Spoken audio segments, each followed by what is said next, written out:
شہید اپنی قبر میں زندہ ہے تو اس کی بھی ایک بہت پیاری مثال ہے حدیث پاک میں۔ حضرت ثابت بن قیس رضی اللہ تعالیٰ عنہ یہ جنگ یمامہ میں شریک تھے۔ حضرت خالد بن ولید رضی اللہ تعالیٰ عنہ کی قیادت میں، بات کی سمجھ آ رہی ہے، آپ کی قیادت میں ہی اس جنگ میں شریک تھے۔ تو چونکہ یہ ختم نبوت کی جنگ تھی، مسیلمہ کذاب کے خلاف یہ جنگ تھی، جس نے اعلان نبوت کیا ہوا تھا اس کے خلاف جنگ تھی۔ تو ایک دو مرتبہ دوران جنگ ایسا ہوا کہ حکمت عملی کے ماتحت، حکمت عملی کے پیش نظر مسلمانوں کو پیچھے ہٹنا پڑا۔ تو حضرت ثابت بن قیس رضی اللہ تعالیٰ عنہ بوڑھ پڑے، آپ کہنے لگے کہ جب ہم رسول اللہ صلی اللہ علیہ وسلم کی قیادت میں اور آپ کی صدارت میں جنگیں لڑا کرتے تھے تو ان جنگوں میں ہم پیچھے نہیں ہٹتے تھے، آگے ہی بڑھتے تھے، لہٰذا یہ جو پیچھے ہٹنا پڑا ہے یہ مجھے منظور نہیں۔ تو حضرت ثابت بن قیس رضی اللہ تعالیٰ عنہ بذات خود اور ایک صحابی اور تھے، انہوں نے وہاں پر گڑھا کھودا اور گڑھے میں اپنے آپ کو اتنا نیچے اوپر مٹی ڈال لی اور تلواریں پکڑ لی کہ ہم ان تلواروں سے لڑیں گے اور لڑتے ہوئے ایسا نہ ہو کہ ہمارے قدم پیچھے ہٹ جائیں، ہم یہاں شہید ہو جائیں گے لیکن ایک قدم بھی پیچھے ہٹنے کی گنجائش باقی نہ ہو۔ تو وہ دونوں صحابہ گڑھے میں اپنے آپ کو گاڑ کے اور مٹی ڈال کے تلواریں پکڑ کے مسلمہ کذاب کی فوج سے جو 40,000 کا لشکر تھا ان کے خلاف وہ جنگ کر رہے تھے، اور اسی طرح جنگ کرتے کرتے وہ شہید ہو گئے۔ جب وہ شہید ہوئے، جو میں بات یہاں پر عرض کرنا چاہتا ہوں کہ قبر میں بھی شہید زندہ ہے اور دنیا میں بھی شہید زندہ ہے، دنیا کے لحاظ سے بھی۔ آپ شہید ہو گئے وہاں پر، جب آپ شہید ہوئے تو بات بڑی لذیذ بات ہے اور ہمارے ایمان کو مضبوط کرتی ہے۔ جو عقل نہیں مانتی ایمان اس کو تسلیم کرتا ہے کہ شہید کس طرح زندہ ہوتا ہے۔ جب آپ شہید ہو گئے تو ایک بندے کے خواب میں آئے، خواب میں آ کر اسے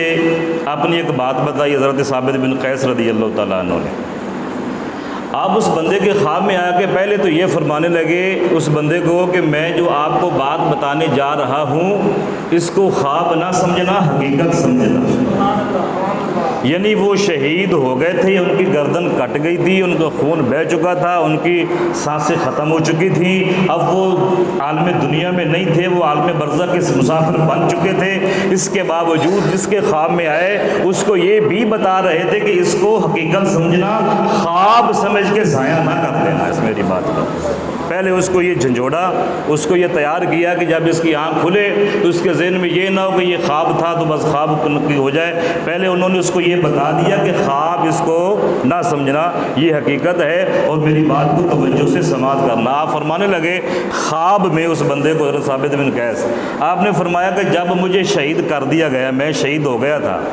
تو میرے پاس میری زرہ تھی جس کے ساتھ وہ کافروں کے واروں کو روکا جاتا ہے، میرے پاس وہ زرہ تھی میری۔ تو یہاں پر ایک بندہ گزرا میرے پاس سے، جب میں شہید ہو چکا تھا میری میت یہاں پہ موجود تھی، میرے قریب سے ایک بندہ گزرا ہے اور وہ بندہ بھی مسلمان ہے، کافر نہیں تھا، مسلمہ کذاب کی جنگ کا کوئی سپاہی نہیں تھا، وہ مسلمانوں کی جنگ کا سپاہی تھا۔ آپ فرماتی ہیں کہ وہ یہاں سے گزرا ہے میرے پاس سے تو اس نے میری زرہ کو دیکھا تو میری زرہ کو اس نے اتار لیا ہے، میری زرہ کو اتار کے وہ اپنے گھر میں لے گیا۔ وہاں پر خیمے لگے ہوئے تھے مسلمانوں کے لشکروں کے سپاہیوں کے، ایسے لینوں میں، ایسے سمجھ لیں کہ یمامہ جنگ میں مسلمانوں کی ایک کالونی بنی ہوئی تھی وہاں پر۔ تو وہ شہید کہنے لگے اس نے میری زرہ اتار لی ہے۔ زرہ اتارنے کے بعد وہ اپنے خیمے میں لے کر چلا گیا ہے۔ اب وہاں پر اتنے خیمے تھے، کیسے پتہ چلے گا کہ وہ خیمہ کہاں پر ہے؟ اس شہید کو اللہ نے ایسی زندگی عطا کی قبر میں، وہ فرمانے لگے کہ یہ جو لائن ہے خیموں کی، اس میں سب سے آخری خیمہ اس کا ہے، جو میری زرہ اتار کے گیا آخری خیمہ اس کا ہے۔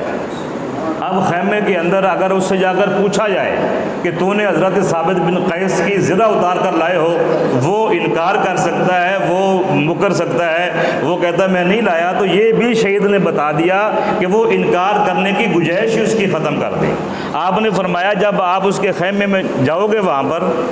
تو خیمے کے دروازے پر ایک گھوڑا باندھا ہوا ہوگا۔ اب گھوڑے کے پاس سے تم نے خیمے کے اندر داخل ہونا ہے، اس خیمے کے کونے میں ایک دیگچہ پڑا ہے، اس دیگچے کے نیچے میری زرہ پڑی ہے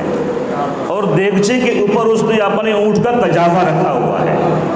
جب تم اندر جاؤ کجاوا اٹھاؤ، نیچے سے دیگچا اٹھاؤ، دیگچے کے نیچے سے میری ذرہ کو نکالنا، اور نکالنے کے یہ یا وہاں پر پڑی ہے یہ خواب میں سارا کچھ بتانے کے بعد آپ نے فرمایا کرنا کیا ہے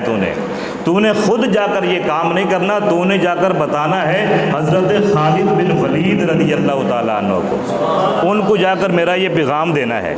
ان کو پیغام دینا ہے، اور ان کو ساتھ میں یہ بھی کہنا ہے کہ وہ ذرہ وہاں سے منگوا لیں، منگوانے کے بعد جب واپس مدینہ شریف میں پہنچیں سیدنا صدیق اکبر رضی اللہ تعالیٰ عنہ جو وقت کے خلیفہ تھے وہ ذرہ ان کی بارگاہ میں پیش کریں، اور پیش کرنے کے بعد ان کے سامنے عرض کریں کہ حضرت ثابت بن قیس رضی اللہ تعالیٰ عنہ نے اتنے لوگوں کا قرضہ دینا تھا، یہ ذرہ بیچ کے ان کا قرضہ اتار دیا اور اتنے لوگوں سے پیسے لینے ہیں وہ ان سے وصول کر لیے جائیں۔ یہ ہے شہید کی زندگی قبر میں۔ یہ جو فرمایا بل احیاء سے مردہ نہ کہو بلکہ وہ زندہ ہے، تو وہ زندہ ایسے ہیں کہ جیسے زندہ بندہ زمین کے اوپر ہوتا ہے تو اس کے کان اور آنکھیں وہ دیکھ سن نہیں سکتی جو کچھ ان کو قبر کے اندر حاصل ہو جاتا ہے۔ نے فوراً بندہ بھیجا، وہاں دیگچے کے نیچے سے وہ ذرہ نکالی، آپ کے پاس پہنچی، اور جب واپس مدینہ میں تشریف لے کر گئے تو حضرت ابوبکر صدیق رضی اللہ تعالیٰ عنہ نے اس کی نصیحت کے مطابق، حالانکہ جب بندہ فوت ہو جائے تو دنیاوی احکام ساقط ہو جاتی ہیں، ختم ہو جاتی ہیں، تو صدیق اکبر کا رضی اللہ تعالیٰ عنہ کا فیصلہ یہ تھا کہ جب بندے مر جائیں دنیاوی احکام ساقط ضرور ہو جاتی ہیں لیکن حضرت ثابت بن قیس کا پھر بھی نافذ ہوگا، اور ایسا ہی ہوا۔